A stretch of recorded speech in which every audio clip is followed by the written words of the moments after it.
بعد مجازفه ريبيرو مع النادي الاهلي ما اتعلمش من غلطه وكرر نفس الغلط ودخل في مجازفه جديده مع واحد زي توماس بيرج مدرب دنماركي. في الاول وفي الاخر هنتكلم عن العيب اللي موجود على طول دايما وثابت معانا، هو ما عندوش خبرات افريقيه. لا، انا حابب اقول لك انه اساسا ما عندوش اي خبرات بره الدنمارك.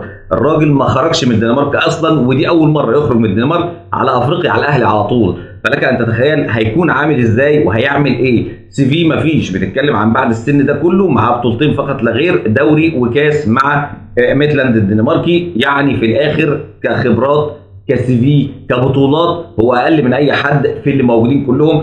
ده يا راجل اقل من مدربين كان جماهير النادي الاهلي مش عايزاها زي كيروش وزي روي فيتوريا اللي عندهم اصلا سيفيهات، لكن هو كمان كانوا رافضين دول. وبالتالي انت بتتكلم عن حد مش موجود. النادي الاهلي دخل في مفاوضات مع اثنين من الدوريات الخمسه الكبرى، واحد بيلعب في الدوري الانجليزي والدوري البرتغالي زي برونو لاج، وكمان بتتكلم عن الدوري الالماني احد الدوريات الخمسه الكبرى زي فيشر. وفي الاخر النادي الاهلي سابهم او ما عرفش يكمل معاهم. انت بتتكلم عن النادي الاهلي اللي بقاله شهر بيفاوض مدرب وهو معاه راتب 4 مليون يورو سنويا، وفي الاخر ما عرفش يخلص اي سي في كبير. انت بتتكلم عن فشل لاداره التعاقدات او نجاح بقى على حسب ما انت شايف. في الاول وفي الاخر المدرب ده هينجح اصلا مع النادي الاهلي ولا لا؟ هي تجربه وانت ورزقك، يا تنجح يا تفشل. بس هل لو هتنجح بعد سنه ولا اتنين هتستحملها من البدايه؟